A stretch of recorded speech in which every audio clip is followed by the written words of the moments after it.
By now, I can make this statement. I think the most important part of filmmaking is lighting. Well, you've probably heard this from me before if you are very familiar with my videos on this channel. I used to come from the understanding of investing more in gears like cameras, lenses and stuff like that, and hoping that one day I will just get the right image. Never really put more thought into lighting and knowing how to shape light and to make the best out of lighting, until recently that I've started investing my time and learning more about lighting and buying lights that I think will probably improve my production. And in just less than 1 year, I've seen an increase in terms of my final image. In today's video, I will specifically be talking about why you probably need a very powerful light, and not to dedicate this video primarily about the Aputure 600D, which is my main key light and the most powerful light I have in my kit at the moment. This is not all about the 600D, but more about lights that are powerful enough to replace your little 60 watts or 120 watts light. So I'll be stating two scenarios where I think having powerful light can drastically shape and make your image a lot more better. And I'll be using 2 or 3 examples from my previous production where I've used my 600D as my main key light. And if you're in a position whereby you think you can afford the 1200D or way more than that, why not go for it? So I have the 600D and that's my most powerful light. And I've been using that for almost a year now, and I've seen very much growth in terms of how my image has moved from when I used to just focus on the cameras and the lens, and to where I am now presently, still keeping the same kit in my camera bag, but having more lights and knowing how to use those lights depending on the project I'm working on. So the first image I'll be talking about, or the first scenario I'll be talking about, is using your powerful lights to replace the sun. In case you are filming a scene and you don't have the sun to your advantage and you want to create that depth and you want to get that vibe of having the sun on set, but that's where you need a powerful light. And sometimes 600D might even be smaller in this kind of scenarios, but I've been doing away with the 600D and it's been working for me. And when I think I get to a point where I can't just manage the 600D again, or I've got enough to invest in 1200D or way more than that, I will definitely do so. So let's go straight to the first image, and this is a scene from a commercial I did for a scheduling app called Agentify Now. You'll stay on top of it all. Do it. Swipe it. And if you think you like the old shots and the short breakdown that I'll be doing regarding the 600D, how I used it in this particular commercial, and you think you want to know more about the old commercial, you can drop me a comment down and I can make a video about the old breakdown. This was shot on the FX6 and the Diesel film 25mm house prime. So what I did basically in terms of the 600D was, this room space had no major source of light apart from the 600D, which is creating this pattern and it's filling all of this space. By now you probably have heard about the word called SOFHLB, and that is soft on face and hard on the body. So what does that mean? It means that you have a soft light on your subject face and the hard lights on the body. As you can tell from this image, basically this was not the concept we try to utilize, but if you do it well, you probably get the same kind of feel of that soft on face and hard on body kind of effect.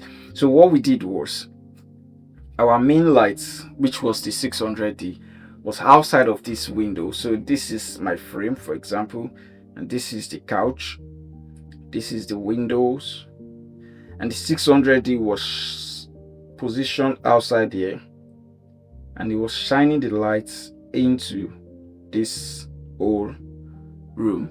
So we, as you can tell from this image, this is the effect of the 600D spilling all the way to this point, because it's an hard light. What that light is doing to this whole scene is telling us that, oh, it's a bright day and the sun is coming into this room where this person is mopping the floor, and the vibe is something happy, something like energetic. So it kind of works hand in hand. And what the 600D is really doing in this image is to create depth and to tell the subject apart from the background. Imagine there is no pattern of light here, and it's just the subject, well lit, soft light on her face, and the whole wall is just white wall, chair is white, and everything is just blank like that. I mean, it will just look clean and there won't be any pattern or any kind of depth in the image. So what we are using the 600D to do in this scenario, which I've done multiple times, is using the 600D as my sun replacement. So if you are from the UK, you probably know that getting the sun is very hard. Sometimes you see the sun or you see the forecast and it's saying there will be sun, and in a few minutes the sun is gone. So this was a typical scenario. We didn't have the sun to our advantage, but we had the 600D, which I would probably have loved maybe a 1200D, because I was shining through the glass and it's cutting down on the power of the light. But if I had more, I'll probably use more. So that's why I think having a very powerful light is very important, because it's adding this depth to the image, and which I personally love.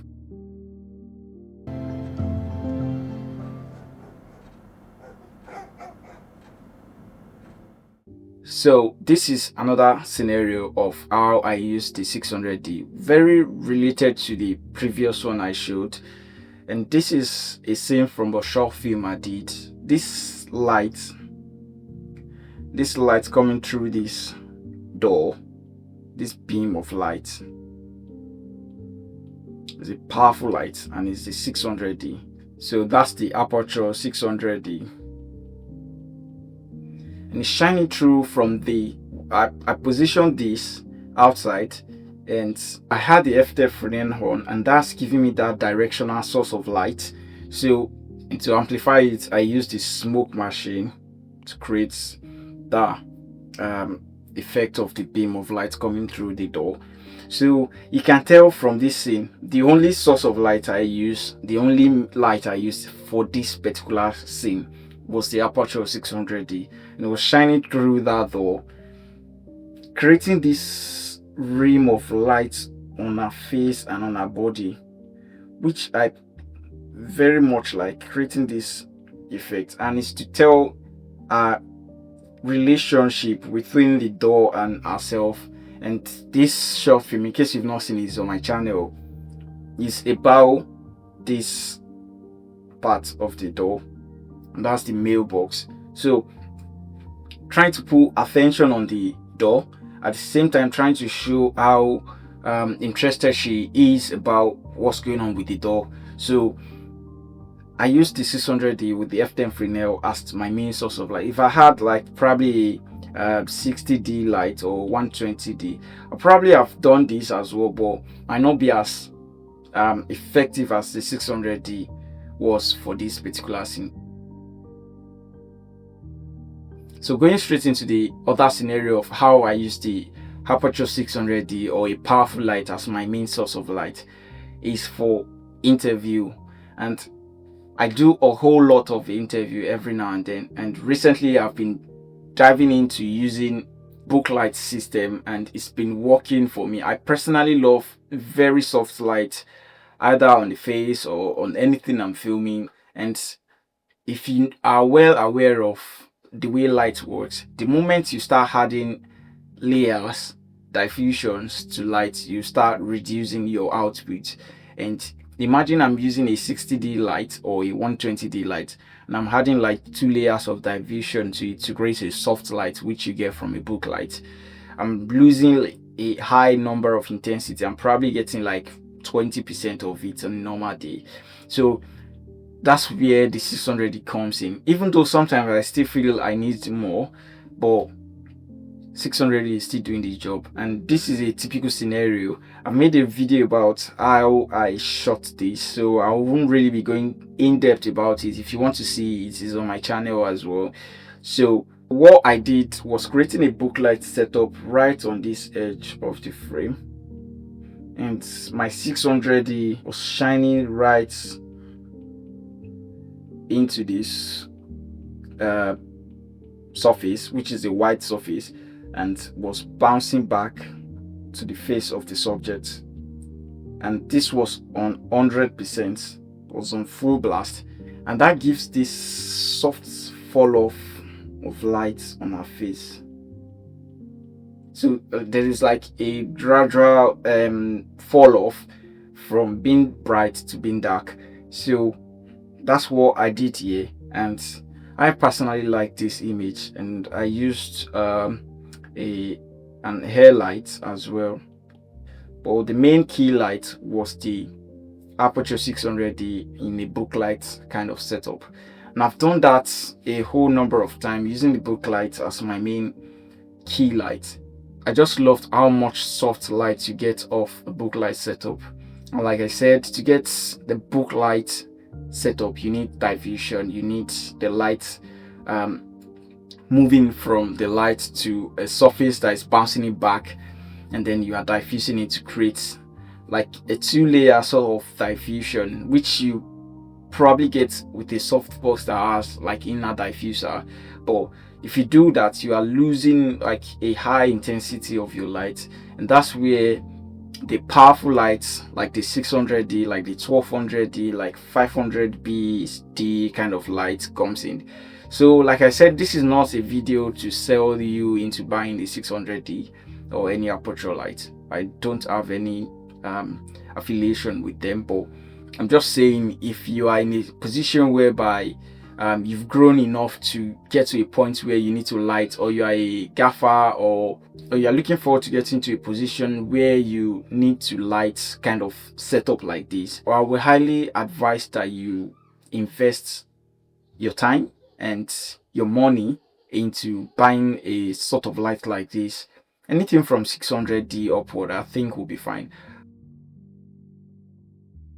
If you've enjoyed this video so far, please do well to like it, and don't forget to subscribe to my channel. And if you have anything you want to know about how I use the 600D, or how I set up my lighting for like interviews and for short films and stuff like that, please do well to leave a comment down in the comment section, and I will be happy to attend to them. And thank you for watching, and I will see you in the next video. Bye.